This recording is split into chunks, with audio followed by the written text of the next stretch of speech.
While trying to forge my husband's will, my daughter-in-law handed me a paper already signed. "Just sign here. It's for your own good, old lady." I signed it, but not what she expected. She didn't know about the clause. I'm glad to... Have you here? Follow my story until the end and comment the city you're watching from so I can see how far my story has reached. Sign here. It's for your own good, old lady. Those words still echo in my mind whenever I think about that day. The day my daughter-in-law Wren showed her true colors. It was barely 3 weeks after I'd buried Paul, my husband of 40 years, when she sauntered into my kitchen with that document tucked under her arm. I was still wearing black.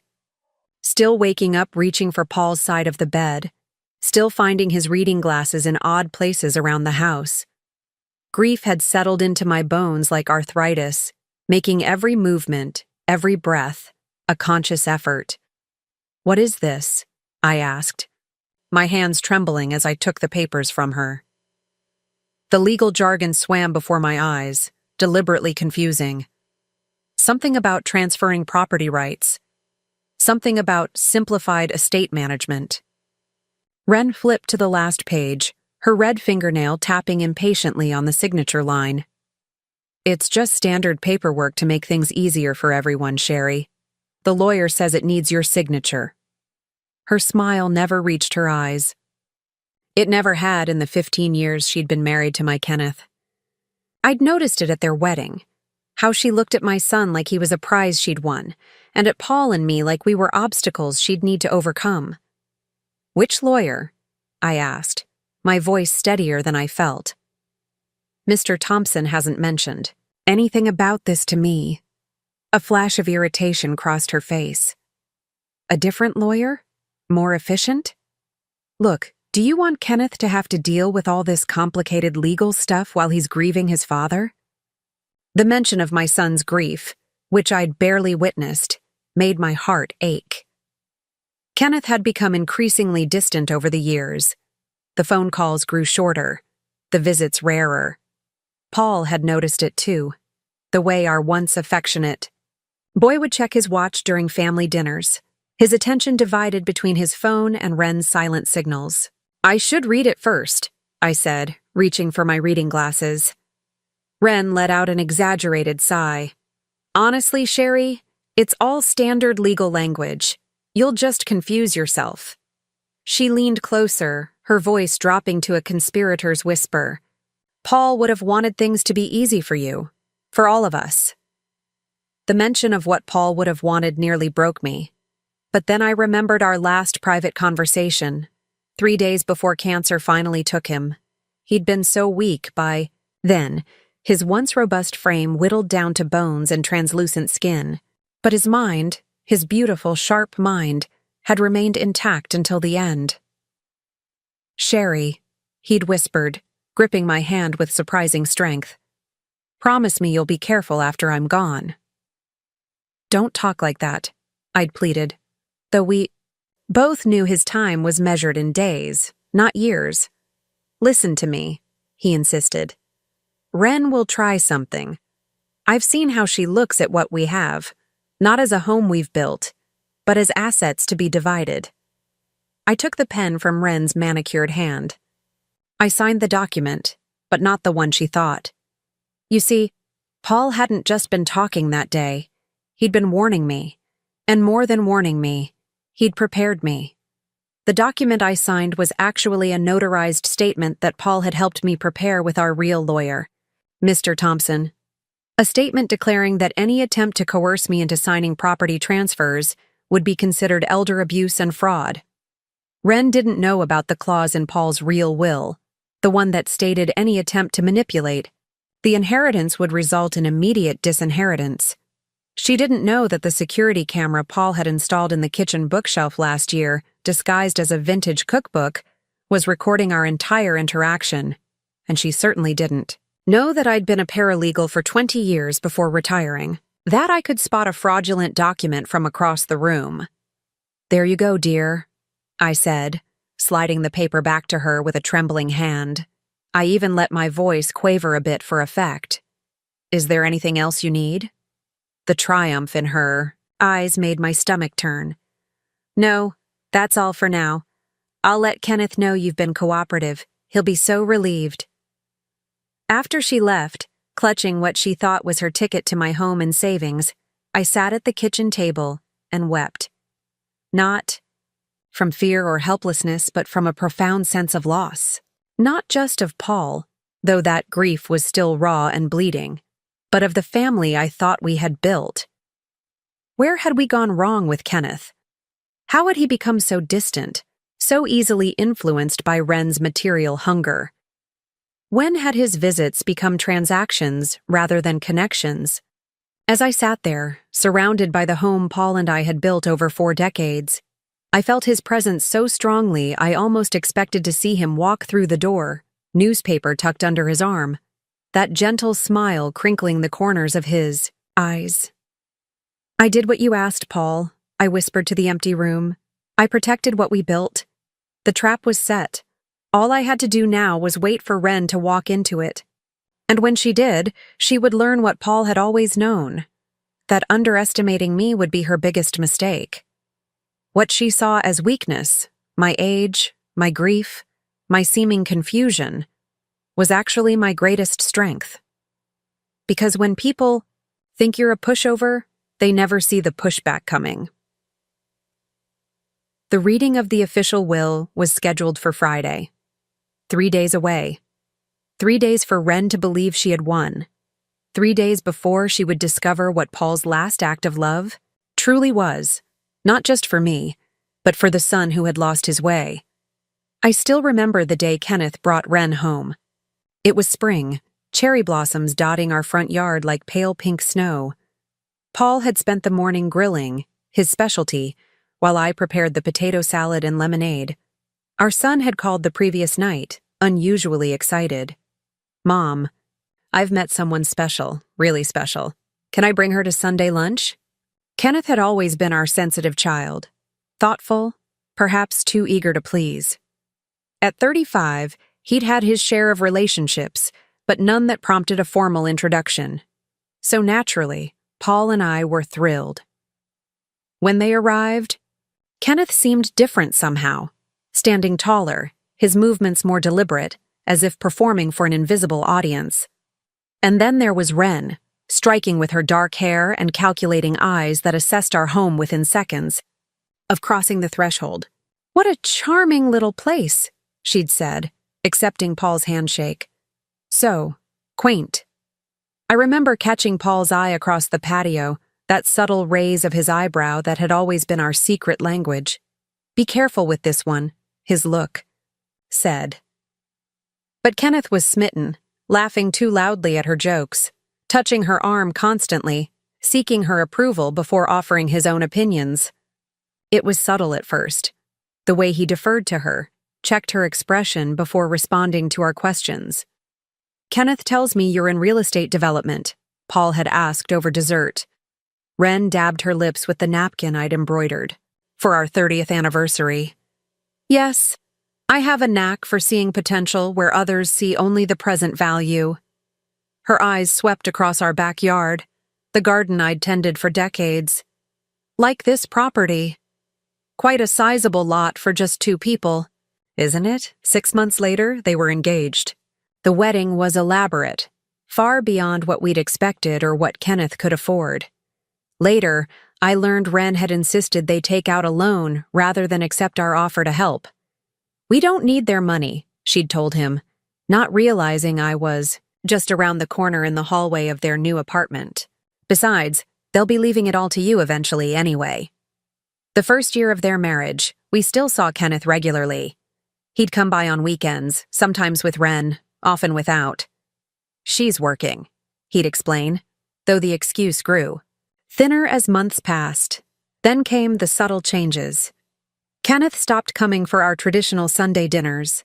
When he did visit, the conversations felt rehearsed, his laughter forced. The phone calls became shorter, less frequent. "He's a grown man with his own life," Paul would say, though I could see the hurt in his eyes. "We can't expect him to check in every day." But it wasn't just the reduced contact that concerned us. It was the transformation in our son, the Kenneth we knew, who volunteered at the animal shelter, who wrote thoughtful birthday cards, who called just to share a sunset, was fading, replaced by someone we barely recognized. "Did you see that watch he was wearing last week?" Paul had whispered one night as we lay in bed. "Must have cost a month's salary." "And the way he dismissed your advice about the stock market," I added. "You've been investing for 40 years, and suddenly he thinks you're out of touch." The real turning point came 3 years into their marriage. Kenneth and Wren were having financial troubles, their lifestyle exceeding their means. We offered to help, not with a handout, but with guidance. Paul had always been good with money, building our modest savings through careful planning and wise investments. Wren had shown up alone at our door, a rare occurrence. "Kenneth's too proud to ask," she'd said, settling into our living room like a queen granting an audience. "But we could use some temporary assistance," Paul had been direct. "We'd be happy to help you both create a budget, look at your expenses, maybe—" "We don't need financial advice." She'd cut him off, her smile sharp as a blade. "We need capital, for an investment opportunity." When Paul gently declined to hand over cash without details, suggesting instead that we discuss it together with Kenneth, her mask slipped. Just for a moment, but long enough for us to see the coldness beneath. "I thought family was supposed to support each other," she'd said, voice dripping with disdain. "But I guess that only applies when it's convenient for you." That night after she left, Paul had held me as I cried. "We're losing him, aren't we?" I'd whispered into his chest. "Not yet," Paul had said firmly. "But we need to be careful. Very careful." From that day forward, our relationship with Kenneth became increasingly strained. Wren was always there, a barrier between us and our son. When they did visit, it was usually with an agenda. Questions about our retirement plans, comments about the maintenance our house needed, inquiries about Paul's life insurance. "She's preparing for our deaths," Paul had remarked darkly after one particularly transparent dinner conversation. "Taking inventory of what they'll inherit." When Kenneth announced they were expecting a baby, our hearts soared with hope. A grandchild. Perhaps this would heal the growing rift, bring our son back to us in some way. The pregnancy seemed to soften Wren, or at least her strategy. She allowed Kenneth to visit more often, even came along sometimes, letting us fuss over her growing belly. We transformed our home office into a nursery, ready for visits with our grandchild. Little Emma was born on a snowy December morning. Beautiful, perfect, with Kenneth's gentle eyes. For a brief, shining moment, our family felt whole again. Kenneth brought her to visit weekly, his face alight with a father's love. Then, just as suddenly, the visits dwindled. Excuses mounted. Wren had rules, schedules, concerns about germs. "Mom, Dad, you know how it is with newborns," Kenneth would say apologetically over the phone. "Wren is just being cautious. The nursery we'd prepared sat unused. The toys we'd purchased remained in their packaging." Our granddaughter became a stranger we saw only in the photos Kenneth occasionally sent. And then Paul got sick. Stage 4, pancreatic cancer. The diagnosis came like a thunderclap on a clear day. Sudden, devastating final. 6 months, the doctor had said gently. Perhaps a year with treatment. That's when everything changed again. Suddenly, Wren was interested in visiting. Suddenly, she had questions about our will, our life insurance, our savings. Suddenly, she was very concerned about Paul's comfort and peace of mind. "We should discuss getting your affairs in order," she'd suggested, not 2 weeks after his diagnosis. For Kenneth's sake, for Emma's future. Paul, even weakened by his first round of chemotherapy, had fixed her with a steady gaze. "My affairs," he'd said quietly, "are perfectly in order." What Wren didn't know was just how ordered they truly were. or that Paul had already seen through her plan and devised one of his own, his final act of love and protection for me, and ultimately, for Kenneth and Emma too. The doctor's words hung in the sterile air of the consultation room. Pancreatic cancer, stage 4. I felt Paul's hand tighten around mine, a silent anchor in the storm that had just been unleashed upon us. "What's the prognosis?" Paul asked, his voice steady despite the death sentence we'd just received. 6 months, the oncologist replied gently. Perhaps a year with aggressive treatment. I remember nothing else from that appointment. Not the treatment options discussed. Not the pamphlets pressed into my trembling hands. Only the quiet dignity with which Paul received the news, as if it were merely an inconvenient change of plans rather than the end of our life together. That night, as we lay in bed, Paul turned to me, his face half illuminated by moonlight streaming through our bedroom window. "Sherry," he whispered, "I'm not afraid of dying, but I am afraid of leaving you unprotected." I tried to assure him that I would be fine, that our savings were adequate, that the house was paid off. But we both knew he wasn't talking about financial security. He was talking about Ren. The news of Paul's illness traveled quickly through our small family circle. Kenneth called immediately, his voice thick with emotion that reminded me of my real son, not the stranger he'd become under Ren's influence. "Dad, I'm so sorry," he'd said. "What can I do?" Before Paul could answer, I heard Ren's voice in the background, shushing our granddaughter Emma. "Ask them if they've updated their will recently," she whispered, clearly not intending for us to hear. Paul's eyes met mine across the kitchen, where I held the extension phone. A sad understanding passed between us, confirmation of what we'd long suspected. After that call, Ren's visits increased dramatically. She'd arrive with Kenneth and Emma in tow, a picture of family devotion. But while Kenneth spent time genuinely connecting with his father, perhaps sensing the precious little time they had left, Ren would inevitably find ways to separate me from the group. "Sherry, why don't you show me that antique china collection you mentioned?" she'd suggest, steering me toward the dining room while Kenneth sat with Paul. Once alone, her questions were always the same, wrapped in different packages but transparent nonetheless. "Have you and Paul discussed what will happen to the house? Does Kenneth know about all your accounts, or should I help you make a list? That grandfather clock must be valuable. Is it mentioned specifically in your will?" Each question cut deeper than the last. While Paul fought for his life, undergoing treatments that left him exhausted and in pain, Ren was already dividing our possessions in her mind. The worst came 3 months into Paul's treatment. I'd been at the hospital all day with him for a particularly difficult chemo session. When we returned home, weak and weary, we found Ren in our study, the drawer of Paul's desk open. "Oh," she exclaimed, not quite managing to look embarrassed. "I was just looking for some stamps. Emma wants to mail a drawing to her grandfather." Later, Paul checked the drawer. "She was looking for the will," he said, his voice flat with resignation rather than surprise. That night, despite his weakness, Paul made a phone call to Mr. Thompson, our lawyer and friend of 30 years. The next morning, he asked me to help him dress in proper clothes, not the soft pajamas he'd taken to wearing during treatment.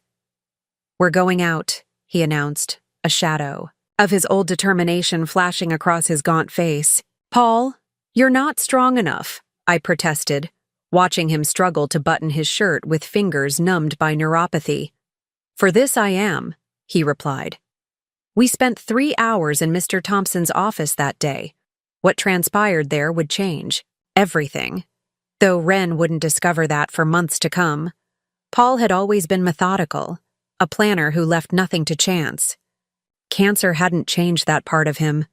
If anything, it had sharpened his foresight, his determination to protect what mattered. "The problem," he explained to Mr. Thompson, "is that Kenneth is still in there somewhere, beneath Ren's influence. I don't want to punish my son for his wife's greed. Mr. Thompson, who had drafted wills for half the town over his long career, nodded thoughtfully. You want to protect Sherry without disinheriting Kenneth entirely. And our granddaughter, Paul added. Emma deserves a legacy untainted by her mother's machinations. What they devised was both simple and brilliant, a clause that would activate only under specific circumstances. An ethical tripwire that Wren, in her blind greed, would almost certainly trigger. It's not vindictive, Paul insisted on the drive home, as if reading my troubled thoughts. It's protective. Sometimes love means creating consequences that prevent further harm. As Paul's condition deteriorated, Wren's mask slipped more frequently. She began bringing real estate brochures to our home, casually leaving them on the coffee table. Have you considered downsizing, Sherry? She'd ask while Paul napped in the next room. This place will be so much work for you alone. Kenneth and I could help you find something more manageable. Each time I would smile vaguely and change the subject, playing the role of the overwhelmed soon-to-be widow. It wasn't entirely an act. The grief of Paul's impending death was very real, a weight that made it hard to breathe sometimes. But beneath that grief was a growing steel core of resolve, forged in the fire of Wren's transparent greed.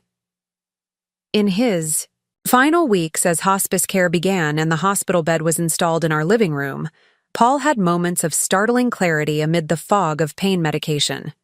During one such moment, when we were briefly alone, he gripped my hand with surprising strength. Remember the plan, he whispered. Let her think she's winning. Let her show her true self. I nodded, tears streaming down my face. Even dying, he was protecting me. Even leaving, he was finding ways to stay.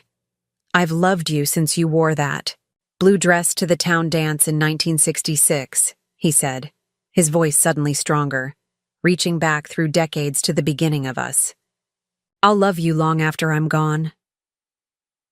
2 days before he died, Wren arrived alone, a rare occurrence. Kenneth was at work, she explained, and Emma was with a sitter. She sat beside Paul's bed, taking his withered hand in hers with well-practiced tenderness. I stood in the doorway watching. You know, I'll take care of everything, she told him, her voice honey-sweet. Sherry, Kenneth, Emma, we'll all be taken care of with what you've built. Paul's eyes, sunken but still sharp, found mine over Wren's shoulder. A lifetime of love and shared understanding passed between us in that glance. Then he turned to Wren, summoning the last of his strength. Yes, he said, his voice barely audible. Everything will be taken care of. Exactly as it should be. He died in his sleep 2 nights later, my hand in his, the clock on the mantel marking the passage of time into a world without him.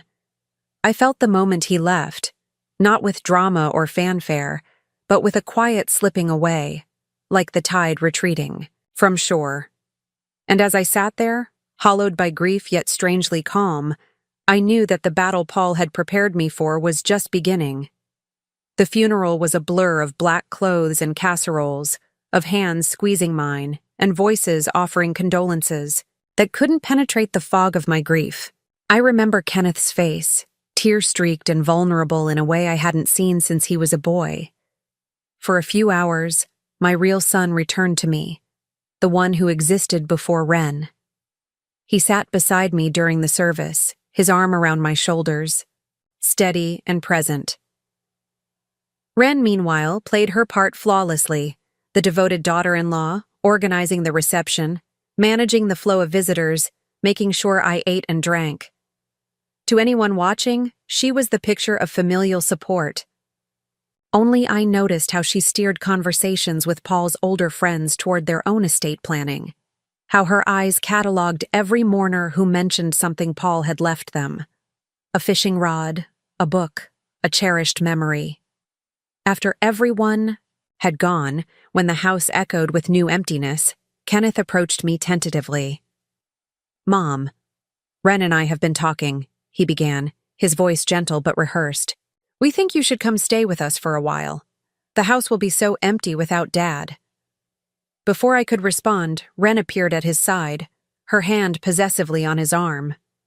"We've already prepared the guest room," she added, her smile not quite reaching her eyes. "And Emma would love having her grandmother around." I thought of the grandchild I barely knew, of the sterile guest room in their house where I'd sat awkwardly during rare visits. Then I thought of Paul, of our bedroom, where his pillow still held the indent of his head, of his cardigan hanging on the back of his reading chair. "That's very kind," I said carefully, "but I need to be here, in our home." Disappointment flickered across Wren's face, quickly masked. "Of course, but the offer stands. We just worry about you all alone in this big house. This big, valuable house on its sizable lot. The house that had been in Paul's family for generations. The house Wren had been eyeing since the first day she'd stepped foot in it. 3 days after the funeral, Mr. Thompson called. "Sherry, are you up for a meeting? I need to go over some details with you before the official reading of the will." I agreed, and the next morning found myself back in the familiar office, sitting in the same chair where Paul and I had finalized his plan months before. "How are you holding up?" Mr. Thompson asked, genuine concern in his eyes. He'd known Paul since law school, had been best man at our wedding. "I'm managing," I replied, the words inadequate but true.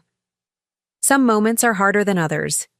He nodded, then leaned forward, his expression turning serious.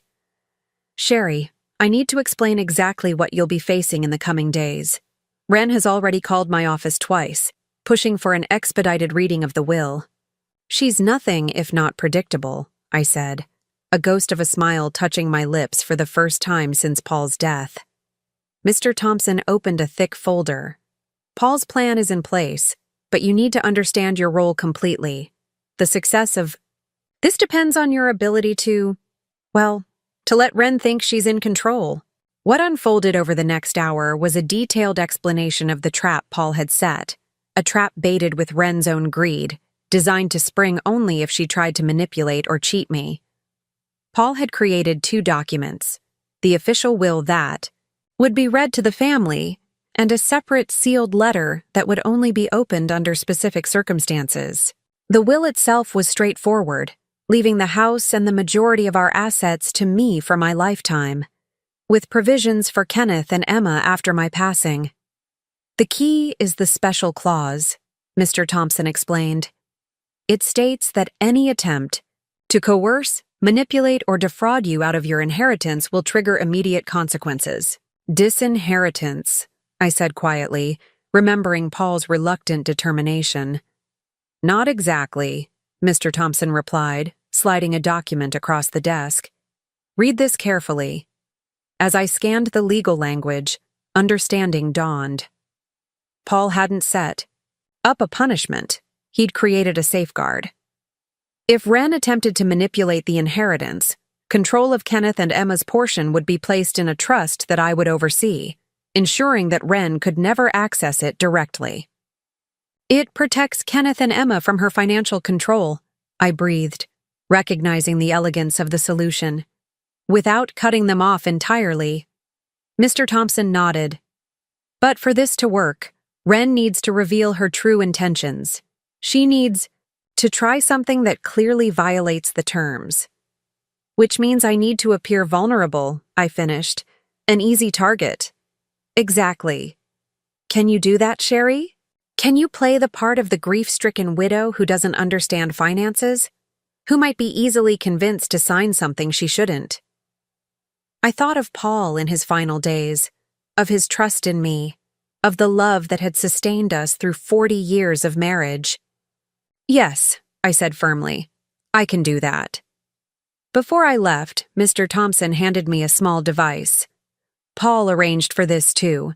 It's a recording pen. Keep it with you whenever Wren is around." I slipped it into my purse, the weight of it both foreign and reassuring. "When is the official reading?" "Friday morning, 10 a.m. Everyone named in the will has been notified." As I drove home, Paul's plan unfolding in my mind, I felt a complex mixture of emotions. Grief at the necessity of this elaborate scheme, anger at what our family had become, and beneath it all, a flicker of something I hadn't felt since the diagnosis. Hope.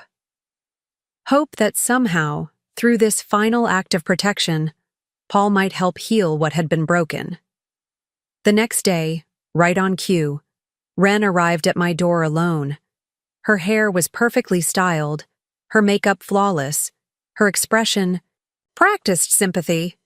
"Sherry, I brought some lunch," she announced, holding up a paper bag from the deli in town. "I thought we could talk." I let her in, playing my part. Shoulders slightly slumped, movements hesitant, voice soft with grief. None of it was entirely an act. The loss of Paul was still raw, a physical ache that followed me through each day. But beneath the genuine sorrow, I was alert, watchful. As we ate sandwiches at the kitchen table, Wren broached the subject I knew was coming. "Kenneth and I have been thinking about the reading tomorrow," she said, her tone carefully casual. "He's worried about how complicated these legal matters can be, that perhaps we should simplify things for everyone." I took a small bite of my sandwich, chewing slowly. "Simplify how?" Wren reached into her purse and pulled out a document. "This is just a simple transfer form. It would put the house in joint ownership between you and Kenneth now, rather than waiting for all the probate." Nonsense. The recording pen sat in the pocket of my cardigan, capturing every word. I reached for the document with trembling fingers, not entirely feigned, as anger made my hands unsteady. "I don't understand all this legal language," I said, squinting at the paper. "You don't need to," Wren assured me, her voice honey-sweet. "It just makes things easier. Mr. Thompson will explain at the reading tomorrow, but this speeds up the process." I looked up, allowing genuine tears to fill my eyes. Paul always handled these things. Wren's expression softened with calculated sympathy as she pressed a pen into my hand. "That's why Kenneth wants to help now. To take that burden from you, just like his father would have wanted." I thought of the real document this one would replace, Paul's carefully constructed will with its protective clauses. I thought of the house we'd lived in for 40 years, where we'd raised our son, where Paul had drawn his last breath just days ago. "Where do I sign?" I asked, my voice deliberately faint. Wren flipped to the last page, pointing to the signature, line with her manicured finger. "Right here. Then we can put all this legal business behind us." I signed my name, not on her fraudulent document, but on the witness statement Paul and I had prepared, the one declaring I was being pressured to sign something against my interests. "There," I said, sliding the paper back to her. "All done." The smile that spread across Wren's face was triumphant, predatory. She tucked the document into her purse without even checking what I'd actually signed. "You've done the right thing, Sherry," she said, patting my hand condescendingly. "Paul would be proud." Yes, I thought as I walked her to the door. Yes, he would be. The trap was set. Tomorrow at the reading, it would spring shut. The morning of the will reading dawned bright and clear, the kind of beautiful spring day that Paul would have spent in the garden. I stood at our bedroom window, watching, sunlight filter through the cherry blossoms he'd planted on our 30th anniversary. Somehow, it felt right that today, the day his final plan would come to fruition, the trees he'd nurtured were in full bloom. I dressed carefully, choosing a simple black dress that Paul had always liked. Not the expensive one Wren had once commented on. That must have cost a fortune. Did Paul spoil you like that often? But the modest one he'd bought me for our anniversary 5 years ago. As I fastened his mother's pearl necklace around my throat, I caught my reflection in the mirror. Grief had etched new lines around my eyes and mouth, but beneath the sorrow was a quiet determination that reminded me of him. "I'm ready," I whispered, as if he could hear me. Kenneth picked me up at 9:30, alone for once. As we drove to Mr. Thompson's office, he seemed nervous, fidgeting with his tie, avoiding my eyes. "Wren will meet us there," he explained without being asked. She's dropping Emma at preschool. I simply nodded, studying my son's profile. He looked so much like his father, the same strong jaw, the same crinkles around his eyes when he smiled. When had those worry lines formed on his forehead? When had the boyish enthusiasm faded from his eyes? Kenneth, I said softly, no matter what happens today, I want you to know how much your father loved you. He glanced at me, startled. I know. That, Mom? Do you? I asked. Because there were times these last few years when I wondered if you remembered. His hands tightened on the steering wheel. Things have been complicated. Yes, I agreed. They have been. We lapsed into silence then, the weight of unspoken truths filling the space between us. As we pulled into the parking lot of the law office, I spotted Wren's sleek black car already waiting. She stepped out as we approached, immaculately dressed in a tasteful charcoal suit, her expression solemn but with an undercurrent of barely contained anticipation. "Sherry?" she greeted, air-kissing my cheek. "How are you holding up?" "As well as can be expected," I replied, the practiced response rolling off my tongue. Mr. Thompson welcomed us into the wood-paneled conference room where Paul and I had sat, so many times, planning for this very day. His assistant brought coffee and water, then discreetly withdrew, closing the door behind her. "Thank you all for coming," Mr. Thompson began, his voice formal as he opened a leather portfolio. "We're here to discuss the last will and testament of Paul James Morton." Wren leaned forward almost imperceptibly, her eyes fixed on the documents being arranged on the table. Kenneth sat stiffly beside me, his hand finding mine under the table, a gesture that caught me by surprise. Mr. Thompson began reading the standard legal preamble, then moved to the substance of the will. "To my beloved wife, Sherry Ann Morton, I leave our family home at 423 Maple Street and all its contents, to be hers without restriction for the duration of her life." Wren's smile tightened slightly, but she nodded as if this was expected. "Upon Sherry's passing," Mr. Thompson continued, "the property and remaining assets will be divided equally between our son, Kenneth Paul Morton, and a trust established for our granddaughter, Emma Grace Morton, to be accessible to her upon her 25th birthday. So far, everything followed the straightforward pattern Paul had outlined. Nothing that would alarm Wren. Nothing to suggest the trap that lay waiting. Additionally, Mr. Thompson said, turning a page, I have established a modest trust for my wife's immediate use, separate from our primary accounts, to ensure her comfort and security. This was the bait, the suggestion of a separate account that Wren wouldn't have known about. Right on cue, Wren cleared her throat. "Excuse me, Mr. Thompson, but is there a specific provision regarding the family investment portfolio? Kenneth mentioned his father had discussed transitioning management of those accounts to him." Mr. Thompson peered at her over his reading glasses. "I'm getting to that section, Mrs. Morton. There are some specific conditions attached." Before he could continue, Wren reached into her purse and pulled out the document I'd signed the day before. "Actually, I believe this might simplify matters," she said smoothly, sliding the paper across the table. "Sherry has already agreed to transfer partial ownership of the house to Kenneth. She signed this yesterday." Kenneth looked startled. "Wren, we didn't discuss. It was your mother's idea," Wren cut in, her voice honey-sweet. "Wasn't it, Sherry?" All eyes turned to me. I allowed my hands to tremble slightly as I reached for my water glass. I'm not sure what I signed, I said, my voice deliberately faint. Wren said it would make things easier. Mr. Thompson took the document, studying it with a frown. "This appears to be an attempt to circumvent the probate process by transferring the deed of the house directly to Kenneth, with Sherry retaining only a life interest." "My mother agreed to this?" Kenneth asked, turning to Wren with confusion. "Of course she did," Wren insisted. "She knows managing such a large property will be difficult for her alone." Mr. Thompson set the document down carefully. "I'm afraid this creates a complication, Mrs. Morton.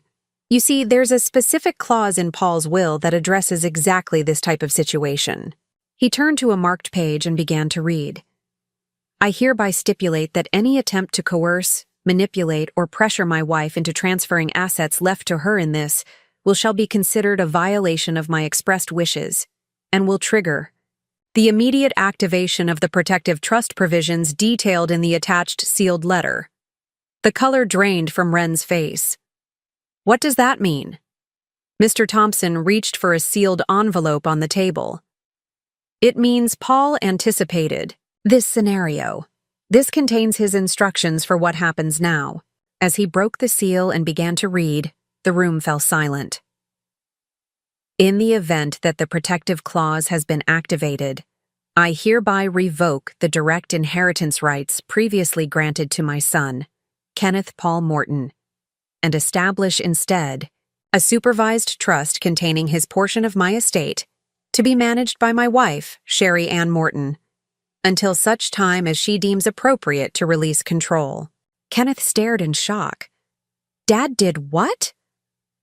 Furthermore, Mr. Thompson continued, any assets intended for my granddaughter, Emma Grace Morton, shall be placed in a similar trust, also under Sherry's sole discretion, until Emma reaches the age of 25, with no access granted to her parents. Wren's composure finally cracked. This is ridiculous. You can't possibly enforce this. Sherry is elderly, confused. She didn't understand what she was signing. Mr. Thompson calmly reached for another folder. Actually, we have evidence suggesting otherwise. He pressed a button on a small recorder, and my voice filled the room, crystal clear despite the device being hidden in my cardigan pocket. This is just a simple transfer form, Wren's recorded voice said. It would put the house in joint ownership, between you and Kenneth now, rather than waiting for all the probate nonsense. My response followed. I don't understand all this legal language. You don't need to, Wren's voice assured. It just makes things easier. Mr. Thompson stopped the eye. Recording. Additionally, what Mrs. Morton actually signed yesterday was not the property transfer she believed, but a notarized statement prepared by Paul before his death, documenting her awareness that such an attempt might be made. He slid a copy of the actual document I'd signed toward Kenneth. As my son read it, his face drained of color. Wren, he whispered. What have you done? Wren stood abruptly, her chair scraping against the hardwood floor. This is a setup. She tricked me. No, I said, my voice stronger now, the pretense of frailty falling away. Paul protected me from you. There's a difference. Wren turned to Kenneth, her eyes wild. Are you going to let them do this? Cut us off from what's rightfully ours? Kenneth looked from her to me, decades of manipulation battling against the truth laid bare before him. In his eyes, I saw the painful dawning of recognition, of what his wife truly was, of what she'd been doing all along. What's ours? He repeated quietly. Or what's yours, Wren? Because I'm starting to wonder if there's a difference anymore. Summer turned to fall, and the garden Paul had loved so much transformed with the seasons. The cherry trees shed their blossoms, yielded their fruit, and now their leaves had turned a brilliant gold.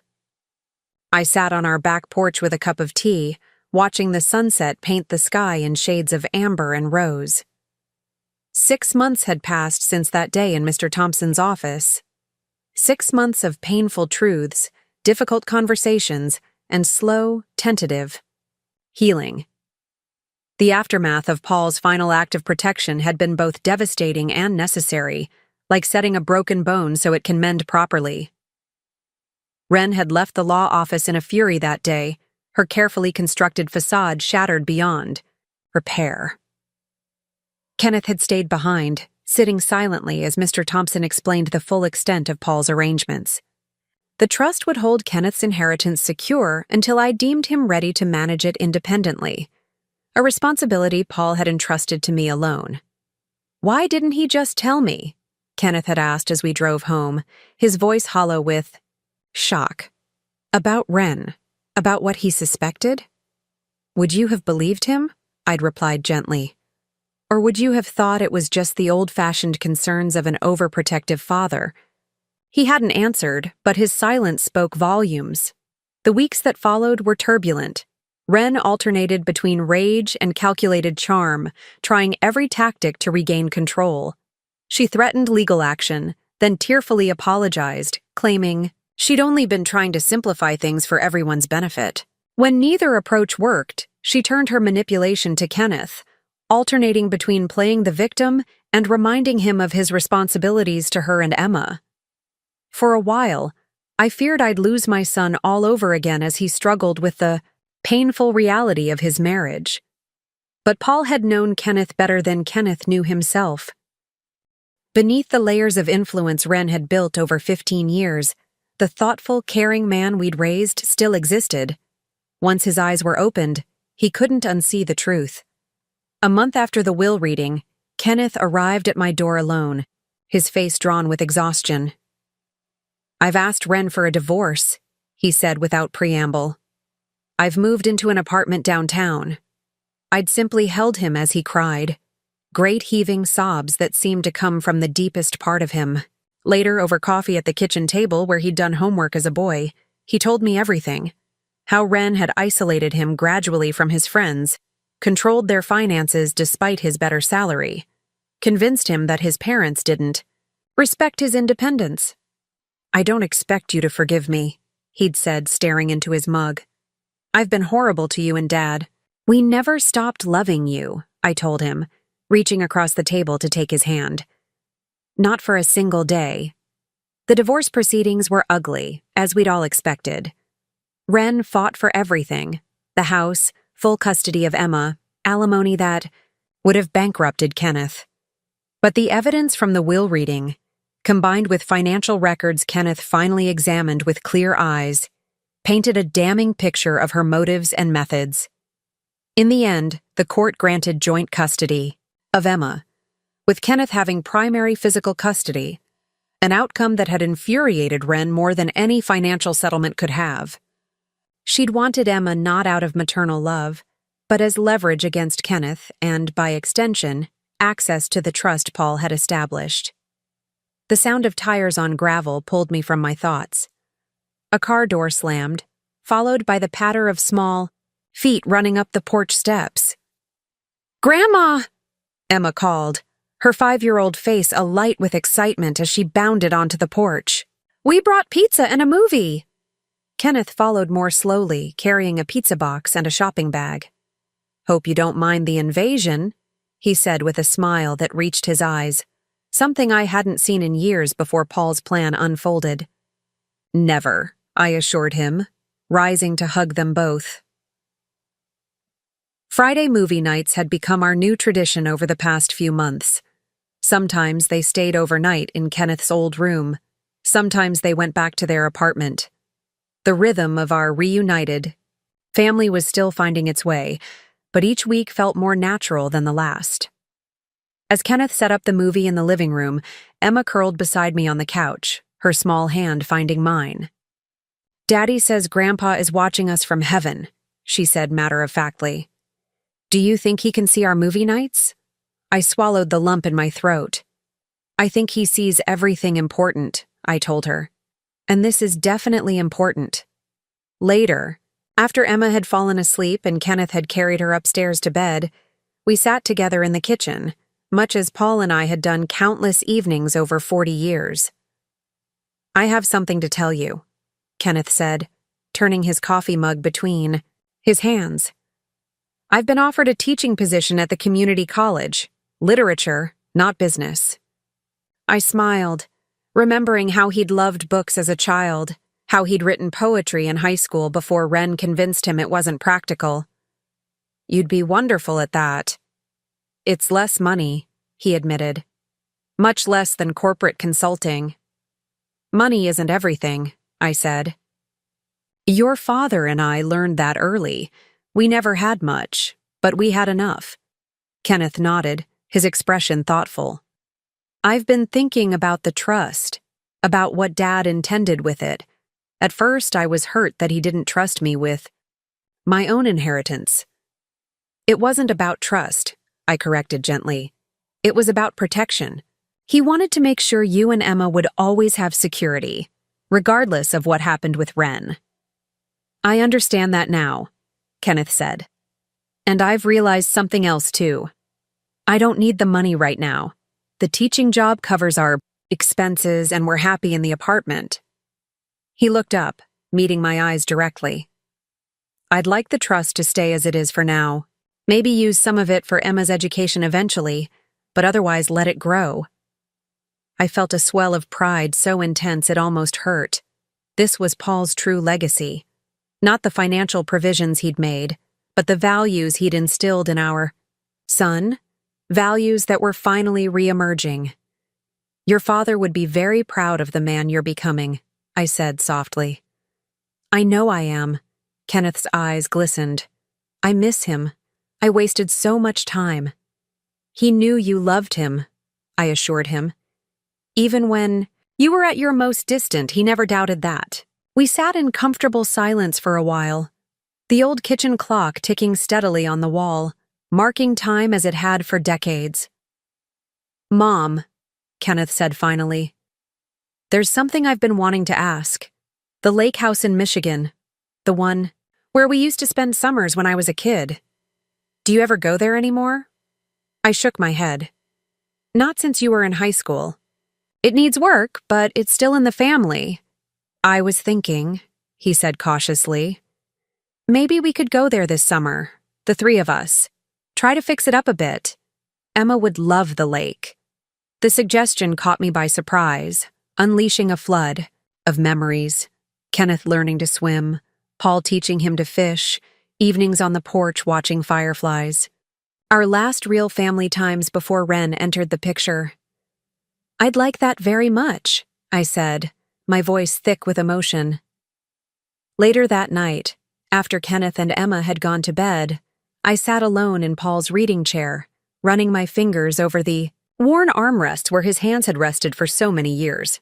You did it, I whispered into the quiet room. Your plan worked. We're rebuilding, slowly but surely. Outside, an autumn wind rustled through the cherry trees, sending a shower of golden leaves dancing across the lawn. I thought about the seasons of our life together, the blossoming, the fruitfulness, the inevitable falling away. But even in winter, roots remain alive beneath the snow, waiting for the chance to grow again. Paul's last act of love hadn't just protected me from Wren's manipulation. It had created the opportunity for a new season, one he wouldn't see, but had made possible nonetheless. A second chance for Kenneth, a relationship with my granddaughter, a family finding its way back to what mattered. As I finally rose to go to bed, I paused by the mantel where Paul's picture stood beside the antique clock he'd loved. Thank you, I said softly, touching my fingers to his smiling face. For everything. The house creaked and settled around me, familiar and comforting. Upstairs, my son and granddaughter slept peacefully under the roof Paul had maintained so carefully all those years. Tomorrow we would wake and have breakfast together, perhaps plant bulbs in the garden for spring, take small, steady steps forward into whatever waited ahead. It wasn't the future Paul and I had planned together, but it was the one his love had made possible. And for now, for always, that would be enough. Now I'm curious about you who listened to my story. What would you do if you were in my place? Have you ever been through something similar? Comment below. And meanwhile, I'm leaving on the final screen 2 other stories that are channel favorites, and they will definitely surprise you. Thank you for watching until here.